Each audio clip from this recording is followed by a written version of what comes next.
अस्सलामुअलैकुम dear students. चले हम ईकेट सीरीज़ को चला रहे थे और इसमें हमने फ़र्स्ट ईयर का चैप्टर नंबर 2 जो कि नंबर सिस्टम के हवाले से हैं, और हमने नंबर सिस्टम्स की कुछ बेसिक्स पढ़ी जो आपने यकीनन मेमोराइज़ की होगी। और अब हम जा रहे हैं कॉम्प्लेक्स नंबर की तरफ, जो कि इसी चैप्टर का एक नेक्स्ट पार्ट है और ये बिल्कुल अलग थलग है। आपने इसको अच्छे तरीके से समझना है, जिसमें स्टूडेंट्स को बहुत सारी प्रॉब्लम्स होती है। इसके न्यूमेरिक्स को सॉल्व करके इसके प्रॉब्लम्स जो होती हैं हमारे पास, उसको सॉल्व करने में वर्ड प्रॉब्लम्स हो गई या फिर बाकी प्रॉब्लम्स हो गई, उसमें बहुत सारे प्रॉब्लम्स होते हैं।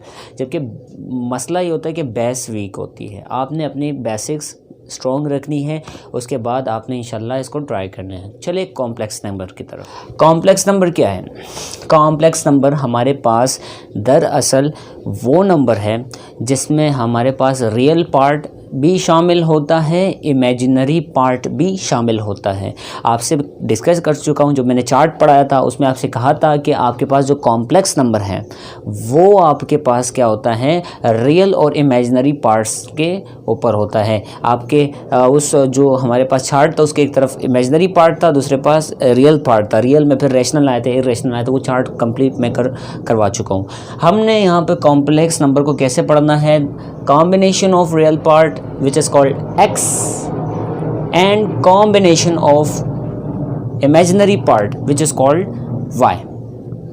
So हमने इसको इस तरह से पढ़ना है। अब हमने ये देखना है कि कॉम्प्लेक्स नंबर को किस से डिनोट किया जाता है, रिप्रेजेंट किस से किया जाता है। तो आपके पास सिंपल z है, z से डिनोट किया जाता है। आपको मैं अगर बता दूं कि z जो है वो क्या है, वो कॉम्प्लेक्स नंबर है, आपको ये पता लगना चाहिए। z कॉम्प्लेक्स नंबर है, तो अगर कॉम्प्लेक्स नंबर को हम इक्वेशंस के फॉर्म में लिखना चाहे या फिर लिखना चाहे तो कैसे लिखना चाहें, तो हम इस तरह से लिखना चाहेंगे कि real part plus imaginary part. दरअसल आयोटा क्या है? एक इमेजिनरी नंबर है। आयोटा क्या है? एक इमेजिनरी नंबर है, आई की तरह लिखा जाता है। और आयोटा बराबर होता है अंडर द रूट -1 के। अंडर द रूट -1 के ही बराबर होता है, आपने याद रखना है। समझ आ रही मेरी बात? आयोटा अंडर द रूट -1 के बराबर होता है ऑब्वियसली। तो आयोटा स्क्वायर किसके बराबर होगा? आयोटा स्क्वायर बराबर होगा, स्क्वायरिंग कर लो दोनों साइड तो -1 के आ जाएगा। सो ये आपने याद रखनी है, इसको पी जाना है। समझ आ रही मेरी बात? अब हम आए कॉम्प्लेक्स नंबर को, इक्वेशन की फॉर्म में हमने पढ़ा x + y आयोटा। जबकि आपको ये एमसीक्यूज में पूछा भी जा सकता है कि अगर ये कॉम्प्लेक्स नंबर है, यानी x a real part, y iota is a imaginary part, so ये कंबाइंड फॉर्म में क्या बना? Complex number. तो आप ये बताएं कि इसमें जो x y है ये क्या है? एक्स वाई की बात करूं, आयोटा की बात नहीं कर रहा। आयोटा इमेजिनरी नंबर है, जबकि एक्स वाई क्या है? तो स्टूडेंट्स उसके लिए मैंने आपके पास सॉल्यूशन लिख दिया है कि एक्स वाई रियल नंबर होते हैं। एक्स वाई आपके पास कभी एक्स वाई आपके पास इमेजिनरी नहीं हो सकता। अच्छा, तो आप समझ चुके हैं ना मेरी बात कि एक्स वाई रियल नंबर होते हैं, लेकिन आयोटा अगर शामिल हो जाए तो वो इमेजिनरी बन जाता है। समझ आ रही मेरी बात? यानी यहाँ आयोटा शामिल है, इस पूरे पार्ट को क्या कहेंगे? Imaginary part. इमेजिनरी पार्ट कहेंगे वाई आयोटा को, और रियल पार्ट एक्स है। जबकि एक्स वाई क्या है? एक्स वाई रियल नंबर है। ये एमसीक्यूज हैं, ये पक्का पूछा जा सकता है। रियल पार्ट एक्स वाई है। समझ आ रही मेरी बात? और हमारे पास अगर कॉम्प्लेक्स नंबर को हम इस फॉर्म में, ये तो हमारे पास इक्वेशन की फॉर्म में है, x + y आयोटा है। जबकि अगर हम इसको ऑर्डर पेयर की शक्ल में लिखें तो हमारे पास क्या आएगा? x, y आएगा। इसमें आप y के साथ आयोटा नहीं लगाएंगे, ऑर्डर पेयर में y के साथ आयोटा नहीं लगाएंगे, यकीनन नहीं लगाएंगे। समझ आ रही मेरी बात? y आयोटा नहीं आएगा, सिर्फ x, y आएगा ऑर्डर पेयर में अगर लिख रहे हैं। अगर आप ऐसे ही लिख रहे हैं इक्वेशन की फॉर्म में, x + y आयोटा होगा। समझ आ रही मेरी बात? अच्छा, तो अब हमारे पास, आप समझ चुके हैं, हमने सब कुछ पढ़ा। ये ऑर्डर पेयर की शक्ल में, ऑर्डर पेयर फॉर्म में है, ये कॉम्प्लेक्स फॉर्म में है, मतलब इक्वेशन की फॉर्म में। एक्स प्लस वाई आयोटा भी आ सकता है, अगर आप इसको कहें इसमें कन्वर्ट कर दे तो आप कन्वर्ट कर सकते हैं, सीधा सीधा लिख लेके आयोटा नहीं आएगा, आयोटा नहीं आएगा। समझ आ रही मेरी बात? सो ये थी कॉम्प्लेक्स नंबर की definitions, notation and equation forms. So अब आते हैं हम आपको एक छोटे से एमसीक्यूज़ की तरफ। आपको अगर बता दिया जाए कि हमारे पास ये क्या है, x plus zero iota, x plus zero iota को क्या कहते हैं? x प्लस ज़ीरो आयोटा, आप देख रहे हैं ना, ये ज़ीरो मल्टीप्लाई आयोटा से कर देगा क्या? ज़ीरो ज़ीरो आयोटा, मतलब आयोटा ही नहीं होगा तो कौन बचेगा? रियल पार्ट बचेगा? नहीं बचेगा, ख़त्म हो जाएगा ना इमेजिनरी पार्ट। तो हमारे पास ये क्या हो जाएगा? Purely zero. इसको क्या कहेंगे? Purely real, purely real. ये आपके पास याद रहना चाहिए। अगर आपके पास ज़ीरो हो रहा है रियल पार्ट और इमेजिनरी पार्ट वाई आयोटा है स्टिल, तो हमारे पास ये प्योरली क्या है? प्योरली इमेजिनरी है। समझ आ रही? ये एमसीक्यूज पूछा जा सकता है, एमसीक्यू पॉइंट है। समझ आ रही मेरी बात? अगर आपके पास इमेजिनरी पार्ट ज़ीरो है तो हमारे पास प्योरली रियल है, अगर आपके पास रियल पार्ट ज़ीरो है तो प्योरली इमेजिनरी है। सो ये दोनों एमसीक्यूज़ में पूछे जा सकते हैं।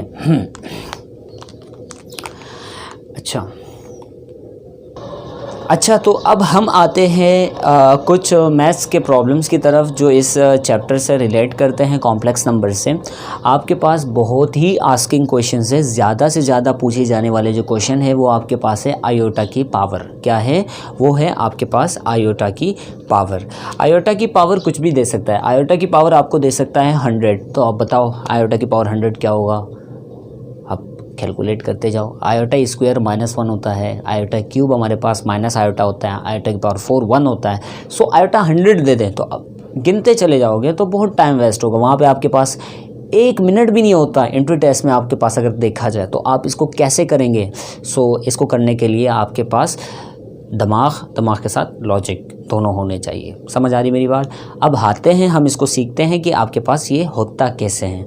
चलिए इस क्वेश्चन को सीखते हैं। मैंने हेडिंग डाली power of iota. Power of iota की हेडिंग जैसे ही डालते ही मैंने आपसे कहा कि आप रिमेंबर रखें, कुछ पॉइंट्स याद रखें।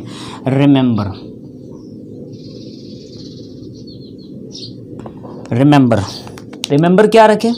आपको याद होना चाहिए कि आयोटा स्क्वायर कितना है। छोटे से 2-3 याद रखने हैं ताकि आपको बड़े से मुश्किल ना पेश आए। आयोटा स्क्वायर क्या है? आयोटा स्क्वायर -1 होता है।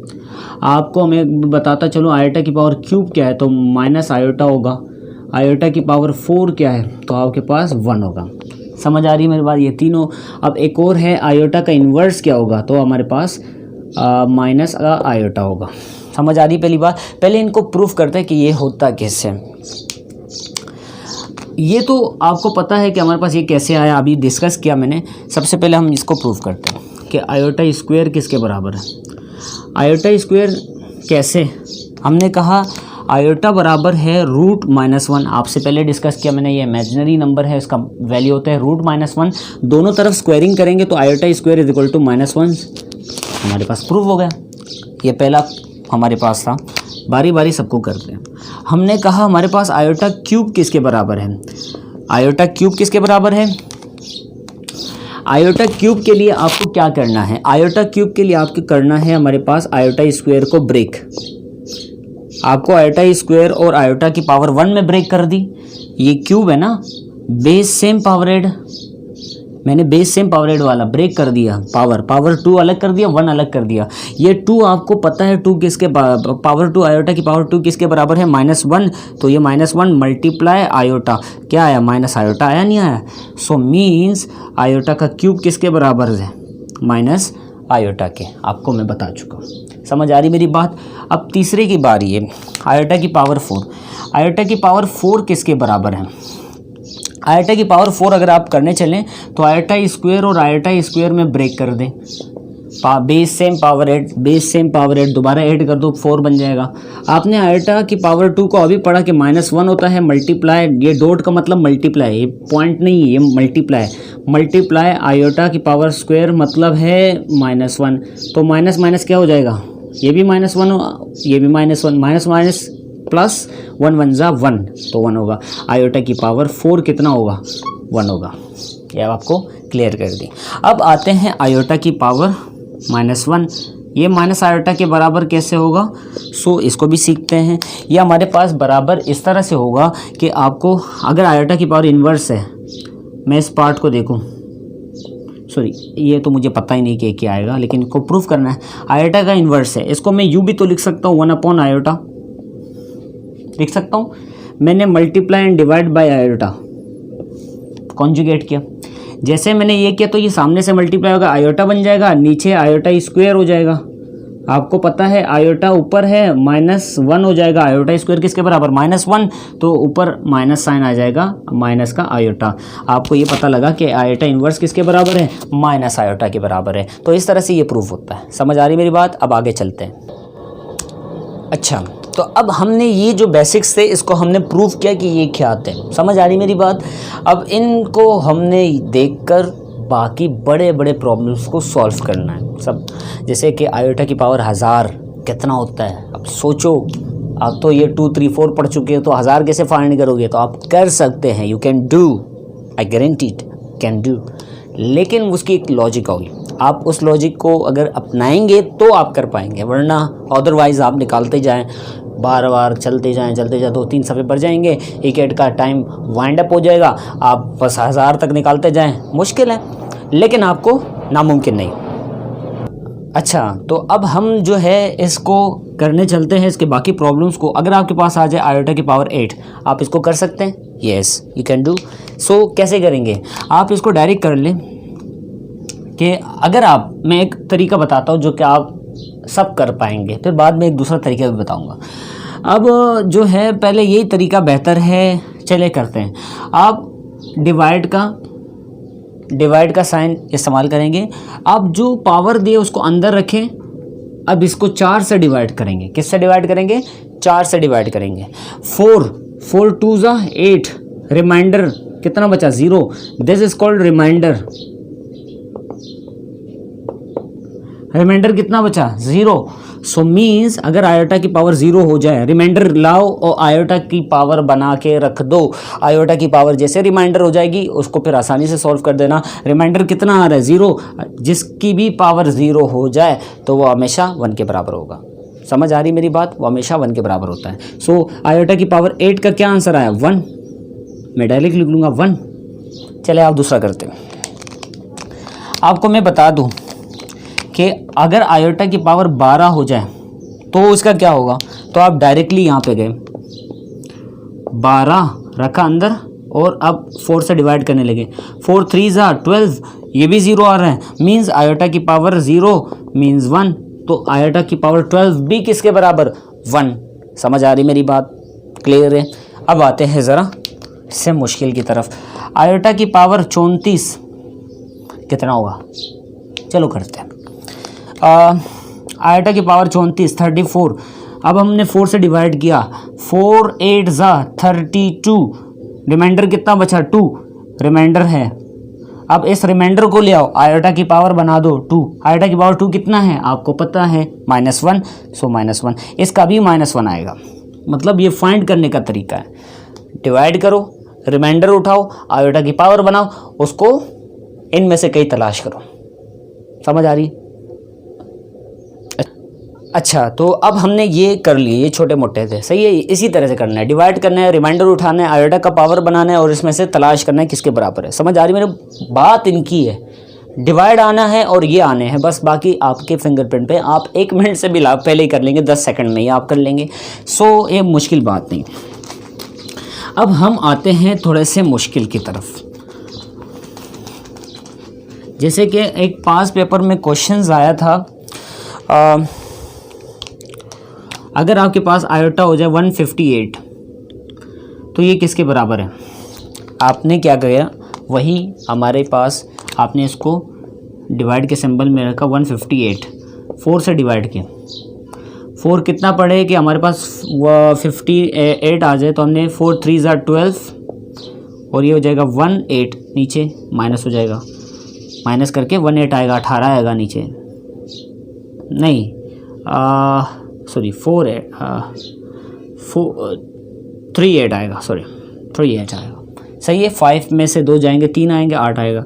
तो अब 4 का पहाड़ा कितना पड़ेगा, हमारे पास 38 आ जाए। तो 4 का पहाड़ा में 38 आता है, नहीं आता, 36 आता है। तो कितने तक आता है, 9 तक, 36 आया। चलो ये आ जाएगा 2।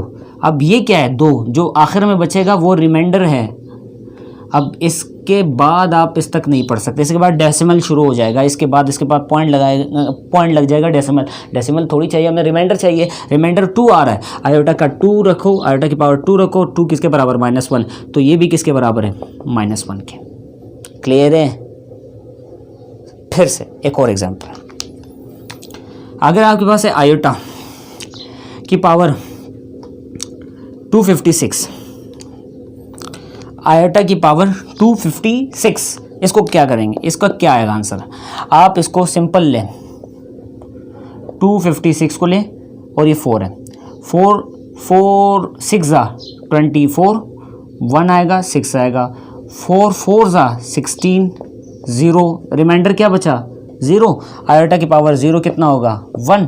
तो आयोटा की पावर 56 भी कितना होगा, सॉरी 256 1 होगा। आयोटा की पावर 256 भी 1 होगा। समझ आ रही है। अच्छा, अब हम आते हैं एक और क्वेश्चन की तरफ। अगर आपके पास आ जाए आयोटा की पावर 333, इसका क्या होगा। तो वही रिवाजी फार्मूला, वही रिवाजी मेथड है हमारे पास। 333, 4 से डिवाइड कर ले, 4 8 32, 1 आ जाएगा और ये 3 आ जाएगा, माइनस हो जाएगा। अब आ जाएगा 4 3 12, 1 आ जाएगा। रिमाइंडर कितना आया, रिमाइंडर 1 आया और हमारे पास आयोटा की पावर 1, तो कितना होगा आयोटा। तो इसका मतलब है 3333 का आंसर क्या आना है, आयोटा ही आना है, क्योंकि रिमाइंडर जैसे आयोटा की पावर बनेगी तो हमारे पास उसका आंसर होगा जिसका हमने रिमाइंडर फाइंड किया है, जिसकी पावर का रिमाइंडर फाइंड किया। तो ये एक आसान मेथड था जिसे हम आयोटा के कोई भी पावर सॉल्व कर सकते हैं, बहुत आसानी से सॉल्व कर सकते हैं, कोई प्रॉब्लम नहीं होगी। ये थे वो क्वेश्चंस जो अक्सर पूछे जाते हैं, आपने इस मेथड से करने हैं और इंशाल्लाह आप बिल्कुल इसमें बेफिक्र रहिएगा, इंशाल्लाह आपके हर क्वेश्चन होता रहेगा। चलें फिर मिलते हैं नेक्स्ट वीडियो में।